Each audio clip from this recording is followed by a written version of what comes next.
जय हिंद। आज की क्लास में हम लोग औसत चैप्टर के कुछ क्वेश्चंस जो हैं वो हल करेंगे और ये वो क्वेश्चन है जो बहुत इंपॉर्टेंट है और शुरू से लेकर हम लोग जो है एडवांस तक जाएंगे। तो स्टार्ट करते हैं। पहला क्वेश्चन हमारे पास है कि 19 के पूर्व सभी अभाज्य संख्याओं का औसत क्या है। तो पूर्व का मतलब होता है पहले। अब यहाँ पर हम ये देखेंगे कि 19 से पूर्व कितनी संख्याएं जो होती हैं वो अभाज्य होती हैं। तो सबसे पहले हमें देख लेना है कि औसत का जो मैंने आपको फार्मूला बताया था वो क्या होता है, राशियों का योग बटे राशियों की संख्या। तो 19 से पहले कौन कौन सी अभाज्य संख्या है? तो पहली अभाज्य संख्या देखिए 2 होती है, 2 के बाद में 3, 3 के बाद में 5, 5 के बाद में 7, 7 के बाद में 11, 11 के बाद में 13 और 13 के बाद में 17। ये वो संख्याएं हैं जो अभाज्य संख्याएं हैं और अभाज्य संख्याएं पहाड़ों में नहीं आती। अब कितनी संख्याएं हैं? 1 2 3 4 5 6 7। तो 7 संख्याएं, 7 से भाग करेंगे। तो यहां पर हम सबसे पहले जो है इनका योग ले लेते हैं। योग कितना होगा? 58, 58 बटे 7। अब यहां पर देखिए हमारे पास में आंसर किस में आ रहे हैं? पॉइंट में आ रहे हैं। तो पॉइंट में आंसर निकालेंगे। 7 अट्ठे 56, 2 बचा, पॉइंट लगाया 20, 7 दूनी 14, यहाँ बचा 4, 6 बचा, 60 हो गया और फिर 7 अट्ठे 56। तो हमारा जो आंसर आ रहा है दशमलव के 2 अंक तक वो आ रहा है 8.28। अब यहाँ पर हमारा पहला ऑप्शन जो है वो 8.28 है, यही हमारा आंसर हो जाएगा। तो अगला क्वेश्चन हम लोग देखते हैं। यहाँ पर अगला क्वेश्चन यहां पर हमसे कहा है 7 के पहले 30 गुणजों का औसत ज्ञात कीजिए। अब देखिए गुण को यहां लिखा है गुणजों होता है, गुणजों।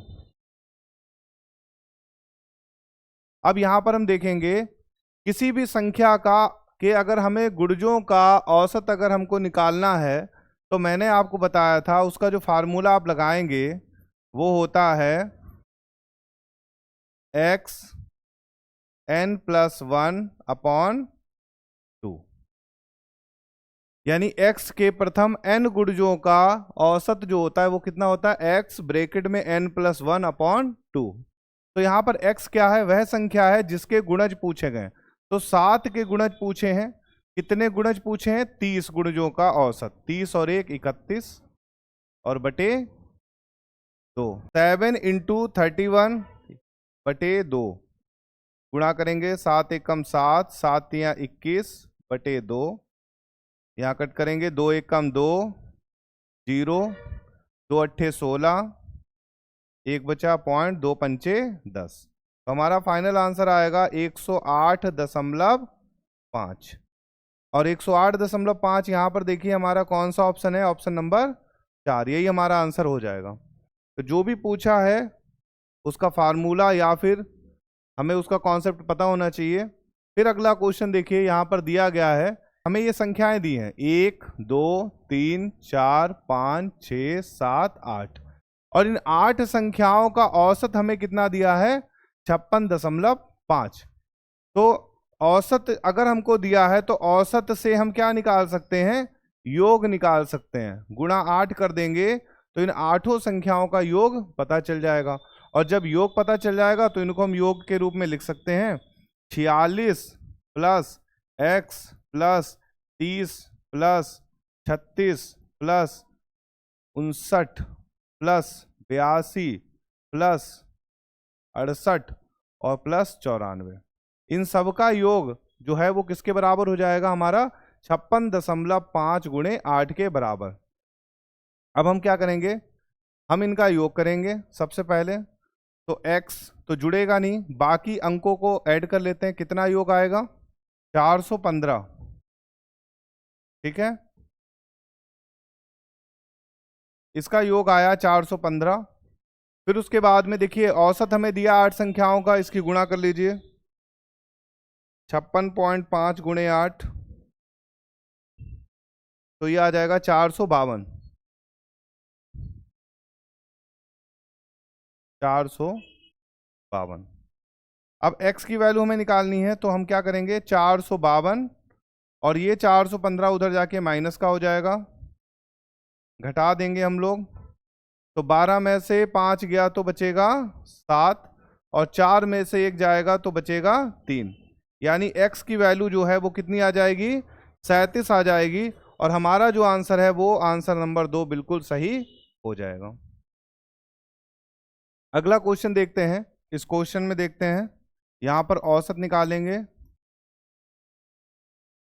अब ये संख्याएं वर्ग संख्या है, 1 से चालू हुई हैं, तो ये कैसी है, लगातार लगातार प्राकृतिक संख्याएं। तो लगातार प्राकृतिक संख्याओं के वर्गों का योग का फार्मूला क्या होता है, n ब्रैकेट में n+1, दूसरे ब्रैकेट में 2n+1 अपॉन 6। और ये कितनी संख्याएं हैं, तो n संख्याएं, n से n डिवाइड होगा और यहाँ पर वैल्यू रखेंगे। n का मतलब होता है अंतिम संख्या, तो 7 और 1 8 गुणे 7 दूनी 14 और 1 15 और बटे 6, 3 यहाँ पर डिवाइड करेंगे, 3 दूनी 6, 3 पंचे 15, 2 चक्कू 8 और 4 पंचे 20। तो हमारा जो आंसर आएगा वो कितना आएगा, 20 आएगा। और ऑप्शन नंबर यहाँ पर 2 बिल्कुल राइट हो जाएगा। ठीक है, नेक्स्ट क्वेश्चन देखते हैं। अगला क्वेश्चन, यहां पर हमसे कहा है कि 19 लगातार सम पूर्णांकों का औसत 30 है, इन पूर्णांकों की सर्वोच्च संख्या कितनी है। तो यहां पर हम देखेंगे, यहां पर 19 लगातार कैसे हैं, सम पूर्णांक। लगातार का मतलब वो होते हैं जो क्रम से आ रहे होते हैं। तो यहां पर ये इनका औसत कितना दिया है, 50 दिया है। तो लगातार सम पूर्णांक हमें निकालने हैं, कितने निकालने हैं, 19 निकालने हैं। अब सम पूर्णांक निकालने के लिए मैंने आपको बताया था, जब कभी भी आप सम पूर्णांक बनाएंगे, सम पूर्णांक, तो सम पूर्णांक बनाने के लिए आपको क्या करना पड़ता है कि सम में, सम वो होता है जो 2 का गुणज होता है, यानी 2 से जो डिवाइड होता है, यानी 2x + 2। इसी तरीके से दूसरा जो होगा वो होगा 2x + 4, ऐसे ही 2x + 6, ऐसे ही 2x + 8। तो ऐसे करके ये संख्याएं बनती चली आएंगी। तो यहां पर जब 19 सम पूर्णांक हम बनाएंगे, तो इसका मतलब 19 बार 2x आएगा, तो 19 दूनी कितना हो जाएगा, 38x। तो क्योंकि x x जब हम जोड़ेंगे 19 जगह, तो कितना हो जाएगा, 38x हो जाएगा। और प्लस उसके बाद में फिर 2 4 6 8 और ऐसे करके जो संख्याएं ऐड होंगी 19 तक, तो वो संख्याएं कितनी ऐड हो जाएंगी, उनको हम जोड़ लेते हैं। तो 19 बार हमें उनको जोड़ना है, तो कैसे जोड़ेंगे, 2 4 6 8 ऐसे करके ऐड करिए, नंबर नंबर ऐड करिए, 2, फिर 2 में 4 जोड़िए, 4 में 6 जोड़िए, 6 में 8 जोड़िए, 8 में 10 जोड़िए, ऐसे 19 बार जोड़िए, 2 से लेकर और 19 बार। अब देखिए यहाँ पर हमें ऐड करना है, तो हम एक सीरीज का फार्मूला ले सकते हैं। कैसे ले सकते हैं, देखिए nth टर्म क्या होता है, किसी भी सीरीज का हमें nth टर्म निकालना है। जैसे 2 की सीरीज चल रही है, 2 के बाद में 4 आ रहा है, 4 में 6 आ रहा है, 6 में 8 आ रहा है, 8 में 10 आ रहा है, 10 के बाद में 12 आ रहा है, ऐसे करके। तो हमें यहाँ पे nth टर्म यानी कि हमको यहाँ पर निकालना है 19वां टर्म निकालना है। तो हम क्या करेंगे, a का मतलब होता है पहला नंबर a, फिर प्लस n-1 यानी कि 19 - 1, और d का मतलब होता है डिफरेंस। तो डिफरेंस कितने का चल रहा है, 2 का चल रहा है। तो यहाँ देखिए 2 प्लस 19 में से 1 गया 18, 18 दूनी 36, और 36 और 2 कितना हो गया, 38। यानी nth टर्म कितना है, 38। तो हमें 2 से लेकर और 38 तक के जितने भी पद हैं, इनका हमें क्या निकालना है, योग निकालना है। और जब हमें इनका योग निकालना है, इस सीरीज के सभी पदों का योग निकालना है, तब हम यहाँ पर एक फार्मूला लगाते हैं। कौन सा, Sn का फार्मूला लगाते हैं। तो Sn का फार्मूला क्या होता है, n/2 2a + n-1 t। इसमें वैल्यू रखेंगे, तो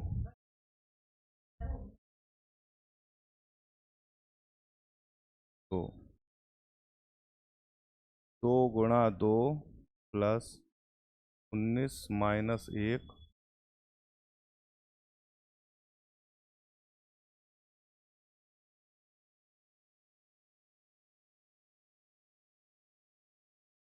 तो 19 में से 1 गया 18, 18 दूनी 36 और 36 और 4 40, 19 दूनी 38 और 0 का 0, 380। ठीक है, तो हमको यहाँ पे कैलकुलेट करना है। तो अब हम इस सीरीज को जब ऐड करेंगे, क्योंकि 19 लगातार सम पूर्णांक है, तो यहाँ पर जब 19 जगह पर हम 2x 2x जोड़ेंगे तो ये हो जाएगा 38x, और प्लस ऐसे ही 2 4 6 8 ऐसे जोड़ेंगे तो ये हो जाएगा 380 बराबर। और इन सब का जो पूर्णांक दिया है वो कितना दिया है, यानी 19 संख्याओं का पूर्णांक हमें दिया है 50। तो 19 पंचे 95 और 0 का 0। ठीक है, और यहां पर आ जाएगा 38x, और ये 380 इधर जाके हो जाएगा माइनस का, घटाएंगे 0, 15 में से 8 गया 7, और यहाँ 8 में से 3 गया 5, x बराबर आ जाएगा 570/38। ठीक है, तो 19 दूनी 38 और 19 तिया 57 और 2 15 में 30, तो x बराबर कितना आ गया, 15 आ गया। x बराबर आ गया 15। अब हमको बताना है इन पूर्णांकों की सर्वोच्च संख्या। तो जब हम इस सर्वोच्च संख्या यानी 19वें नंबर पे जाएंगे तो 2x + 38 जो है वो लास्ट संख्या हमारी बनेगी। तो हमें यहाँ पर इसका मान निकाल देना है। तो 2x की वैल्यू कितनी रखनी पड़ेगी हमको, 15 और प्लस 38, तो यानी कि 30 + 38, यानी कि ये हो जाएगा 68। तो इसका मतलब जो सर्वोच्च संख्या आएगी वो कितनी आएगी, 68 आएगी, और ये आंसर हमारा फाइनल हो जाएगा। क्वेश्चन देखते हैं। इस क्वेश्चन में दिया है किसी मंदिर में एक सप्ताह में औसत 75 फल चढ़ाए गए, मंगलवार को छोड़कर शेष 6 दिनों में औसत 72 फल चढ़ाए गए, तो मंगलवार के दिन कितने फल चढ़ाए गए। अब देखिए, एक सप्ते में औसत फल कितने चढ़ाए गए, 75। तो सप्ताह का मतलब क्या होता है, 7 दिन, यानी 7 दिन का जो औसत फलों का चढ़ावा है वो कितना है, 75 है। तो 7 दिन का औसत कितना है, 75।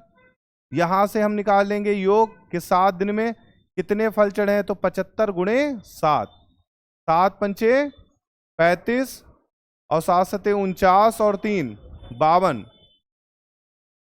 इसी तरीके से अब बाकी के मंगलवार को दिन छोड़ दिया तो कितने बचे, 6 दिन।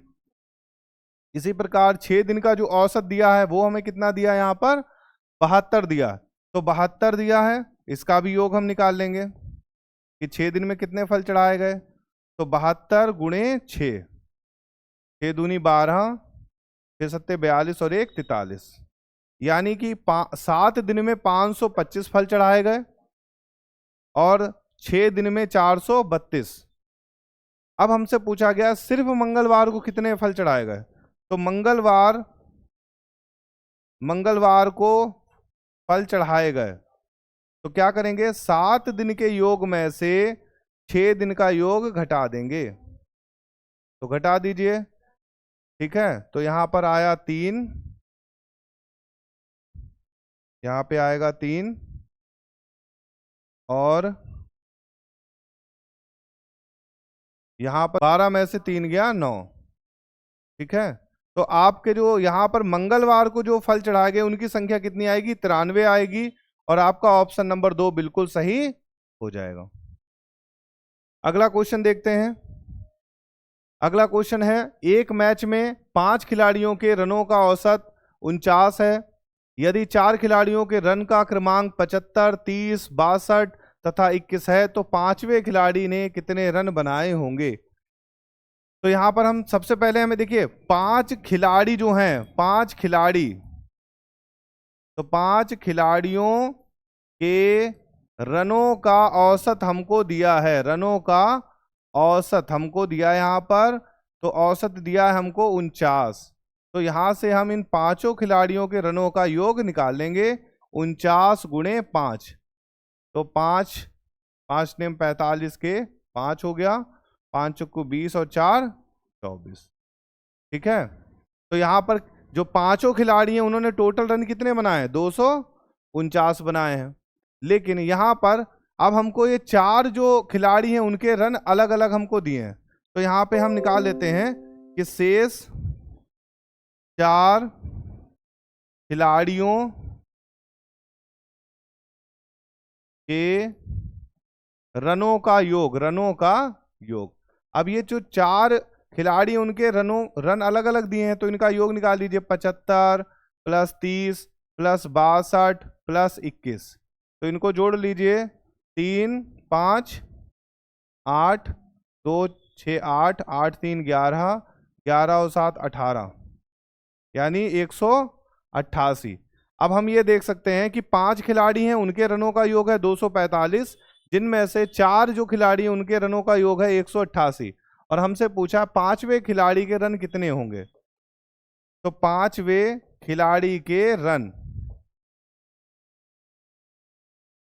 तो पांच खिलाड़ियों के रनों के योग में से चार खिलाड़ियों के जो रन हैं उनको हम यहां से माइनस कर देंगे, यानी 245 - 188। तो कितना बचेगा, 15 में से 8 गया 7, और यहां बचा 3 13, 13 में से 8 गया 5, तो 57 रन। पांचवें खिलाड़ी के कितने रन होंगे, 57 रन होंगे।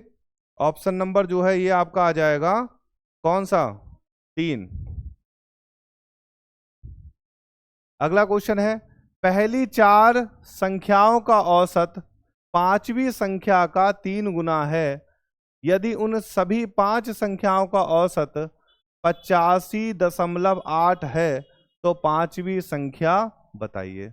अब हमको क्या क्या दिया है, तो हम सबसे पहले देखेंगे कि जो पांच संख्याएं उनमें से चार संख्याओं का जो औसत है वो पांचवी संख्या का 3 गुना है, पांचवी संख्या का 3 गुना है।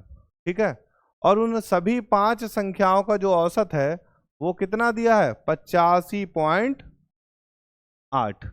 तो यानी हम यहां ये लिख सकते हैं कि चार संख्याओं का औसत प्लस पांच संख्या, और इस तरीके से अगर हम हल करेंगे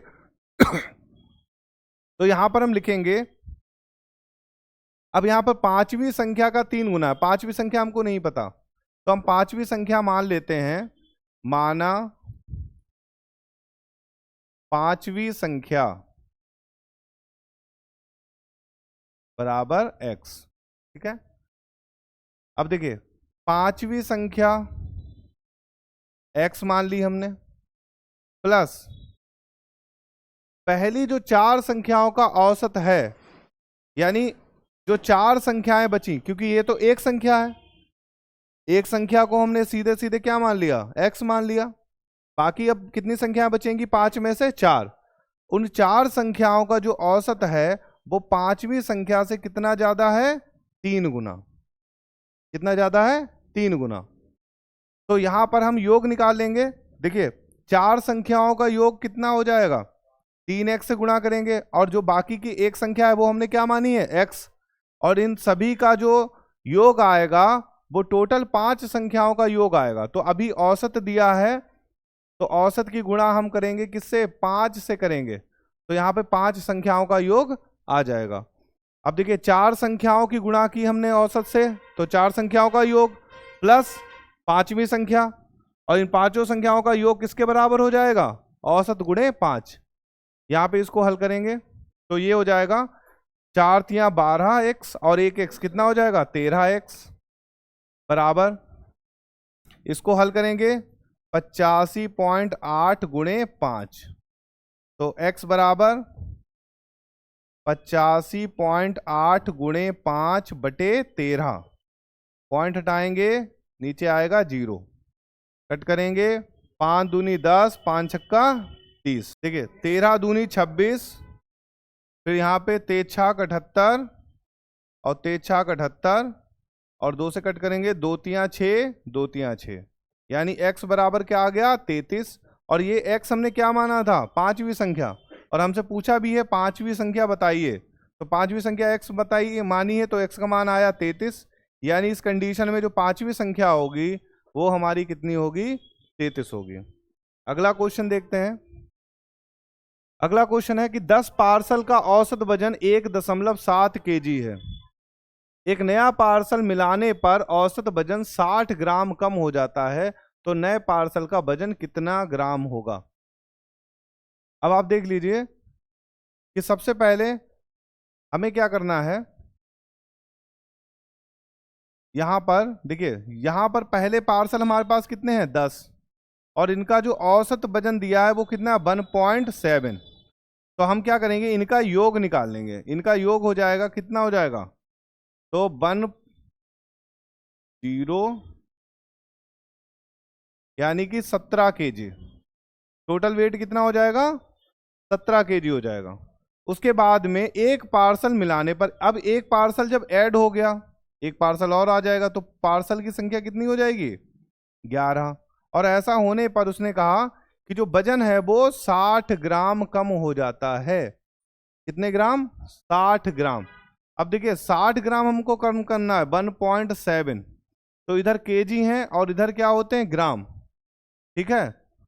तो 060, 60 ग्राम कम करेंगे तो कितना वजन आएगा यहाँ पर, 10 में से 6 गया 4, 6.1, तो यहां पर कितना आ जाएगा 1.64, ठीक है। ये औसत वजन कम हुआ, इसका योग निकालेंगे तो इसका योग कितना हो जाएगा 18.04 kg। अब एक चीज आप देखिए यहां पर ध्यान से कि यहां पर जो 10 पार्सल हैं उनका वेट आया था 17 kg, और 11 पार्सल होने पर उनका जो वेट का योग आया वो कितना आया 18.0 kg। तो नए पार्सल का, यानी नए पार्सल का वजन हमको निकालना है, तो क्या करेंगे 11 पार्सल के वजन में से, और हम क्या करेंगे 17 जो हैं 10 पार्सल हैं उनके वजन को घटा देंगे। तो यहाँ घटा दीजिए, 18.04 में से 17.0 घटाएंगे तो हमारा आंसर कितना आ जाएगा 1.04 kg। और यहाँ पर देखिए पहला वाला ऑप्शन जो है वो कितना दिया 1.4 kg, तो यही आंसर हमारा हो जाएगा। ध्यान से इस तरीके से क्वेश्चन को हल करना है। अगला क्वेश्चन देखते हैं। अगला क्वेश्चन दिया है कि 15 व्यक्तियों की औसत आयु 32 वर्ष है। जो 15 व्यक्ति हैं उनकी औसत आयु जो है कितनी है 32 वर्ष है। 2 और व्यक्तियों को शामिल किए जाने पर औसत आयु 3 वर्ष बढ़ जाती है। नए व्यक्तियों की आयु में 7 वर्ष का अंतर है, तो नए व्यक्तियों में छोटे व्यक्ति की आयु बताइए। हमको क्या क्या दिया है, देखिए पहले हमको क्या दिया है कि जो 15 व्यक्ति हैं, 15 व्यक्ति, तो इनकी जो औसत आयु हमको दी है वो हमको कितनी दी है 32 वर्ष दी है। यहां से हम इनकी आयु का योग निकाल सकते हैं, तो इनकी जो आयु का योग होगा वो निकाल लेंगे यहां से। तो 32 गुणे 15, 15 दूनी 30 और 15 तियां 45 और 3 48, 480 वर्ष, ठीक है। उसके बाद में फिर उसने कहा कि यदि 2 व्यक्ति और शामिल हो जाते हैं, यानी अभी व्यक्ति हैं 15 और 2 और व्यक्ति अगर शामिल हो जाएंगे तो टोटल व्यक्ति कितने हो जाएंगे 17। तो जो 17 व्यक्ति हैं उनकी जो औसत आयु है वो पहले से 3 वर्ष बढ़ जाएगी, यानी पहले थी 32, अब 32 में 3 वर्ष बढ़ जाएगी तो कितनी हो जाएगी 35 वर्ष हो जाएगी, ठीक है। तो इनका योग निकाल लेंगे हम,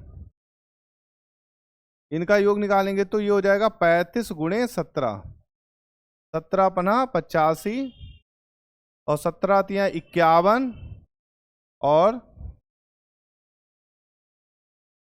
8 यानी कि 59 यानी 595। अब हमारे पास 17 व्यक्तियों की आयु का योग आ गया और 15 व्यक्ति की आयु का योग आ गया। तो जो 2 लोग बाद में जुड़े हैं उन 2 लोगों की आयु का योग हम निकालेंगे।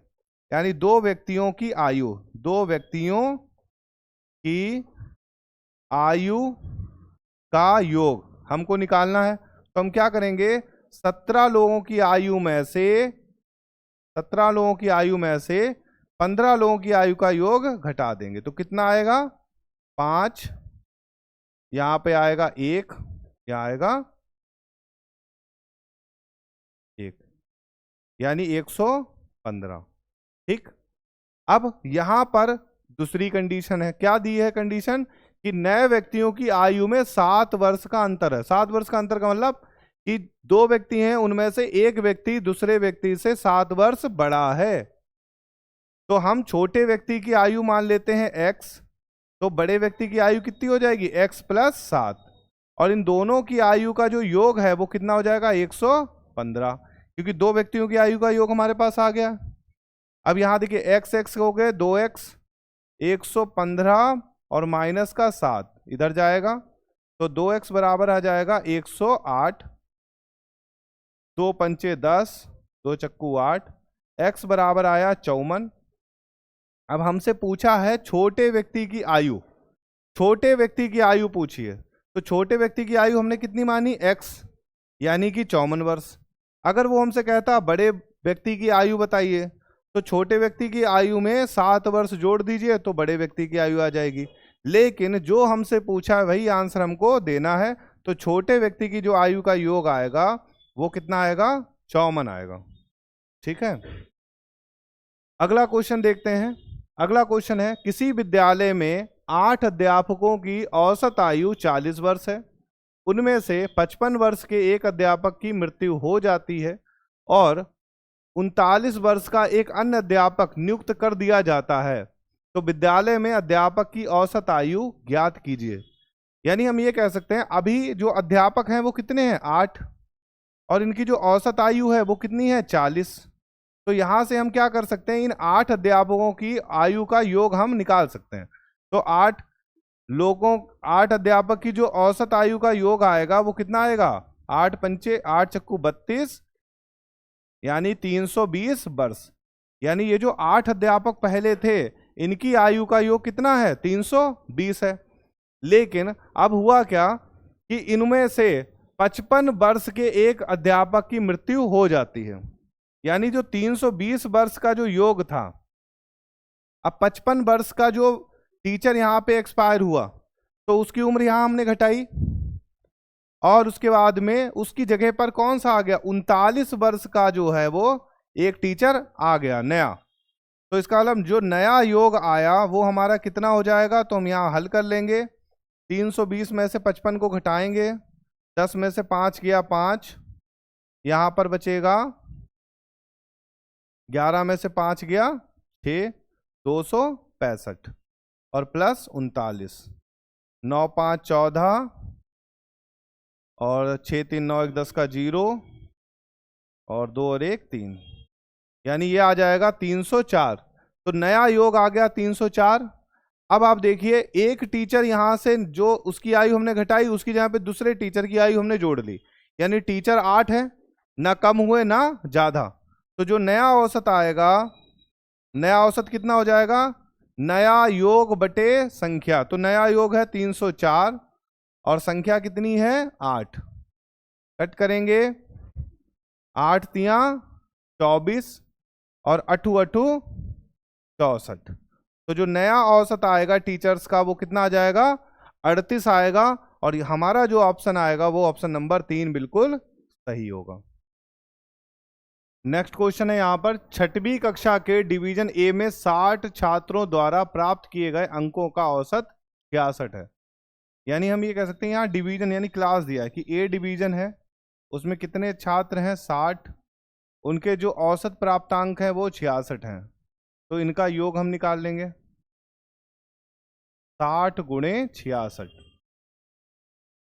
तो ये हो जाएगा 0, 6 छंग 36 का 6, 6 छंग 36 और 3, यानी 39।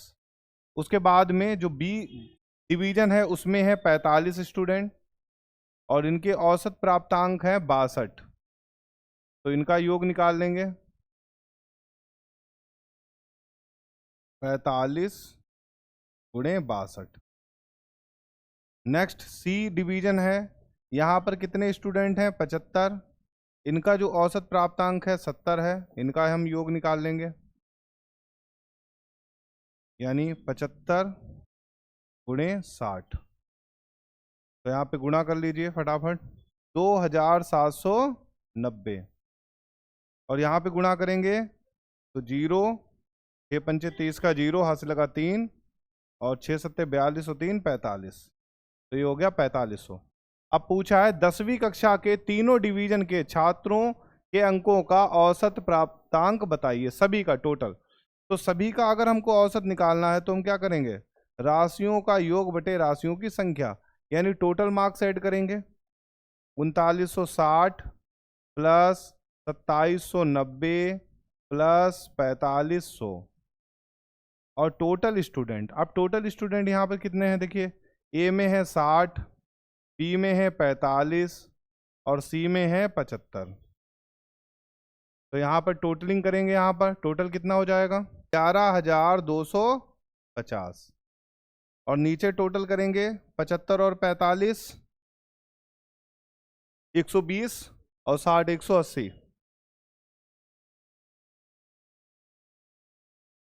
18 से 1125 को भाग करेंगे कितना आएगा,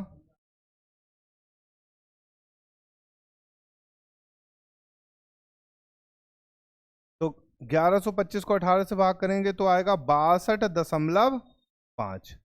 यानी कि कक्षा के जो तीनों डिवीजन हैं उनका जो औसत प्राप्तांक आएगा वो आएगा 62.5 आएगा। तो यहाँ पर अलग अलग दिया था, संख्याएं दी हैं, संख्या के बाद में उनका औसत प्राप्तांक दिया, योग निकालते चले आएंगे। और टोटल सबका जब भी औसत निकालना होता है तो राशियों का योग बटे राशियों की संख्या। अगला क्वेश्चन देखते हैं। अगला क्वेश्चन है 8 संख्याओं का औसत 20 है, यदि पहली दो संख्याओं का औसत 15.5 तथा अगली 3 संख्याओं का औसत 21 सही 1/3 है, यदि छठवीं संख्या 7वीं से 4 कम तथा 8वीं से 7 कम हो तो 8वीं संख्या क्या होगी। तो सबसे पहले देखिए, इस क्वेश्चन में हमें 8 संख्याओं का औसत 20 दिया है, यानी 8 संख्याओं का योग हम निकाल लेंगे। कैसे निकलेगा, क्योंकि 8 संख्याओं का औसत हमें दिया है 20, तो योग कितना हो गया 160। सबसे पहले तो योग निकाल लेंगे। अब यहां पर हम देखेंगे पहली दो संख्याएं हैं उनका औसत कितना है 15.5। फिर उसके बाद में अगली 3 संख्याएं हैं उनका औसत है 21 सही 1/3, ठीक। और उसके बाद में फिर 3 संख्याएं अलग हैं, यानी देखिए 2 संख्याएं ये हो गई, 3 संख्याएं ये हो गई, ये कितनी हो गई 5 संख्याएं। और उसके बाद में बची 6 7 8। तो यहां पर देखिए 6 7 8 में उसने क्या कहा है कि जो छठवीं संख्या है 7वीं से 4 कम है तथा 8वीं से 7 कम है। तो हम इसको ये भी मान सकते हैं कि यहां पर छठवीं संख्या मान लेते हैं x, तो सातवीं संख्या कितनी हो जाएगी 7वीं से 4 कम है, इसका मतलब 7वीं संख्या छठवीं संख्या से 4 अधिक है, यानी x + 4। और ऐसे ही जो 8वीं संख्या है वो क्या है 8वीं संख्या से 7 कम है, यानी 8वीं संख्या कितनी ज्यादा होगी छठवीं से 7 ज्यादा होगी। तो यहां पर आप देख लीजिए इस तरीके से आप संख्या बना लेंगे। ये हो गई छठवीं संख्या, ये हो गई 7वीं और ये हो गई 8वीं। तो हम यहाँ पर ऐड कर रहे हैं x + 4 + x + 7 और इन सब का टोटल कितना है 160 है, ठीक है। ये तो संख्या हमने मान ली थी, ठीक है। अब यहाँ पे हम हल करेंगे तो 15.5 का डबल कितना हो जाता है 31। उसके बाद में प्लस, यहां पे हल करेंगे तो ये हो जाएगा, देखिए 3 गुणे में 21 तियां 63 और 1 64/3, 3 से 3 कट जाएगा, प्लस 1x 2x और 3x, 3x प्लस 11 बराबर 160। अब नंबर ऐड करेंगे तो यहां पर देखिए हल कर लीजिए, यहां पर तो यहां पे 31 और 64 कितना हो गया, 95, तो 95 और 11 106 प्लस 3x बराबर 160, तो 3x बराबर 160 माइनस 106, ठीक है। तो 3x बराबर कितना हो जाएगा, 54, 3 एकम 3, 3 अट्ठे 24, तो x बराबर कितना आ जाएगा, 18, x बराबर कितना आ जाएगा, 18 आ जाएगा। और हमसे पूछा क्या है, 8वीं संख्या क्या होगी। अब ध्यान रखना, 8वीं संख्या, ये x हमने कौन सी संख्या मानी, ये 6वीं संख्या मानी थी, ये 7वीं संख्या मानी थी, ये हमने 8वीं संख्या मानी थी। तो 8वीं संख्या जो है वो 6वीं संख्या से कितनी ज्यादा है, 7 ज्यादा है। तो 6वीं संख्या हमारी कितनी आ गई, 18, 18 में 7 जोड़ दीजिए तो कितना हो जाएगा, 18 प्लस 7, यानी कि 18 7 25। तो इसका मतलब 8वीं संख्या हमारी कितनी होगी, 25 होगी, और यही हमारा आंसर हो जाएगा। यानी हमसे जो पूछा है आंसर हमें वही निकालना है। नेक्स्ट देखते हैं क्वेश्चन। अगला क्वेश्चन है, 60 विद्यार्थियों की एक कक्षा में 40% लड़के हैं, लड़कों का औसत वजन 62 kg और लड़कियों का औसत वजन 55 kg है, पूरी कक्षा का औसत वजन क्या होगा। तो यहां पर सबसे पहले तो हमें यहां पर दिया है कुल विद्यार्थी, तो कुल विद्यार्थी यहां पे कितने दिए हमको, 60। अब लड़कों की संख्या हम निकाल लेते हैं, यहां पर लड़कों की संख्या, तो लड़कों की संख्या जो है वो कुल संख्या की कितनी है, 40% है। 40% का मतलब 24 लड़के हैं, और अगर 60 में से 24 लड़के हैं तो लड़कियों की संख्या कितनी हो जाएगी, 60 माइनस 24, यानी कि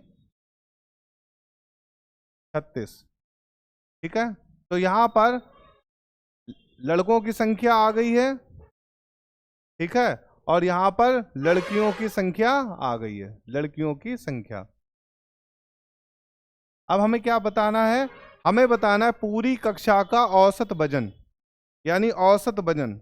तो औसत वजन का मतलब ये होता है कुल वजन बटे कुल संख्या। अब कुल वजन निकाल लेते हैं। तो यहां पर देखिए लड़कों का औसत वजन कितना है, 62, लड़कों की संख्या कितनी आ गई, 24, तो 24 लड़कों का औसत वजन कितना है, 62, तो योग निकाल लेंगे यहाँ पर, प्लस लड़कियों की संख्या कितनी है, 36, और इनका औसत वजन कितना है, 55। तो कुल वजन आ गया बटे कुल संख्या, लड़के लड़की मिलाकर टोटल कितने हैं, 60, तो 60 से ही भाग करना है। अब यहाँ पर गुणा कर लीजिए, 24 गुणे 62 कितना आएगा, 1488, और 36 और 55 की गुणा करिए, 36 और 55 की गुणा करिए कितना आएगा, 1980 और बटे 60। अब इनको ऐड कर दीजिए दोनों को, 1488 और 1980 दोनों ऐड करिए कितना आएगा। अब इन दोनों को ऐड करेंगे आएगा 3468 और बटे 60, ठीक है। तो यहाँ पर कट करेंगे, 6 से कट करके देखिए क्या 6 से कट होगा, तो 6 से कट करेंगे, 6 कम 6, 0 का 0, तो 6 चौक 24, 6 पंचे 30, 6 सत्ते 42 और 6 अट्ठे 48, और नीचे 1 0 है, एक के बाद में पॉइंट लग जाएगा, आंसर आएगा 57.8 kg, 57.8 kg। तो यहाँ पर आप देखिए पहला वाला जो ऑप्शन है ये हमारा राइट आंसर आ जाएगा। एक लास्ट क्वेश्चन है, यहाँ पर भी देख लेते हैं लास्ट क्वेश्चन। एक महाविद्यालय है, यहाँ पर 132 विद्यार्थियों के अंकों का औसत 40 है। यदि उत्तीर्ण हुए विद्यार्थियों के अंकों का औसत 42 है तथा अनुत्तीर्ण हुए विद्यार्थियों के अंकों का औसत 20 है तो उत्तीर्ण हुए विद्यार्थियों के कुल अंकों तथा अनुत्तीर्ण हुए विद्यार्थियों के कुल अंकों का अनुपात क्रमशः क्या होगा। तो यहां पर देखिए टोटल जो कुल छात्र हमको दिए हैं, कुल छात्र, तो कुल छात्र हमको कितना दिया हुआ है 132। अब हमको ये नहीं पता कि इसमें पास कितने हैं और फेल कितने हैं। तो यहाँ पर हम मान लेते हैं कि यहाँ पर जो उत्तीर्ण छात्र हैं यानी जो पास हैं वो कितने हैं x, और जो फेल हैं तो वो फेल कितने हो जाएंगे 132 माइनस x, ये फेल हो जाएंगे। ठीक है। अब अकॉर्डिंग टू क्वेश्चन अगर हम इसको हल करेंगे तो देखिए जो पास वाले हैं उनके अंकों का औसत कितना है 42, यानी कि इनका योग निकालेंगे x गुणे 42 प्लस फिर जो उसने कहा अनुत्तीर्ण हुए विद्यार्थियों के अंकों का औसत कितना है 20, अनुत्तीर्ण कितने हैं 132 माइनस x और इसकी गुणा करेंगे 20 से, और इन दोनों का जो टोटल आएगा यानी कि पास वाले और फेल वाले ये दोनों मिलाकर जो उनके टोटल आएंगे वो टोटल कितने आएंगे 132 गुणे 40। ठीक है, इसको हल कर लेते हैं तो ये हो जाएगा देखिए 42x प्लस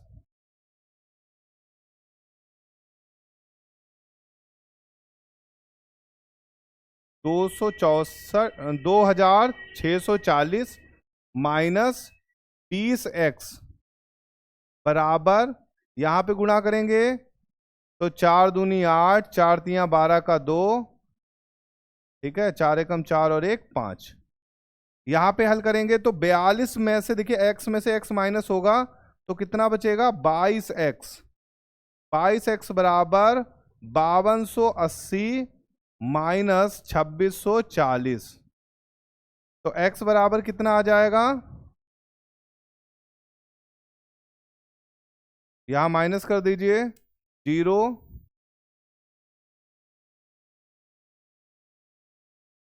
और 4 बचेगा यहाँ पर, 8 में से 4 गया 4, और 12 में से 6 गया तो 6, और 4 में से 2 गया तो 2। ठीक है, और यहाँ 22 है अभी, तो x बराबर निकालेंगे तो 2640 बटे 22।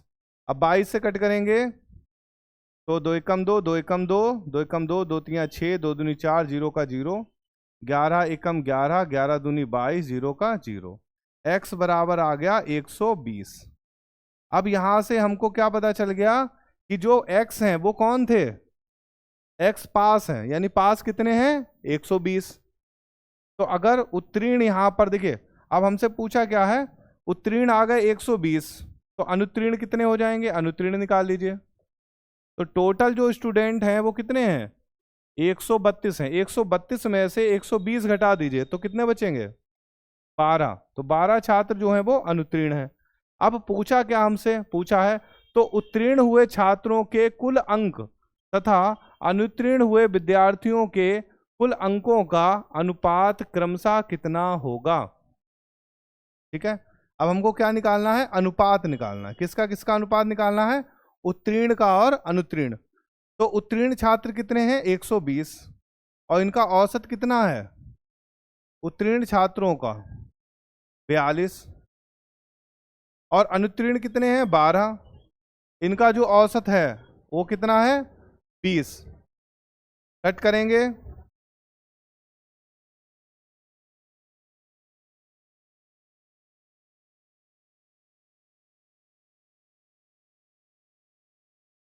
तो यहां पर आया 21 बटा 1, और 21 बटा 1 को हम क्या लिख सकते हैं 21 अनुपात 1। तो हमारा जो फाइनल आंसर आ जाएगा वो कितना आ जाएगा 21 अनुपात 1। जो पास स्टूडेंट हैं और जो फेल स्टूडेंट हैं उनके कुल अंकों का अनुपात हमारा आएगा 21 अनुपात 1। तो इस क्लास में जो क्वेश्चन की प्रैक्टिस कराई है आप बढ़िया करके क्वेश्चंस जो है सॉल्व करें। बाकी मिलते हैं अगली क्लास में, तब तक जय हिंद।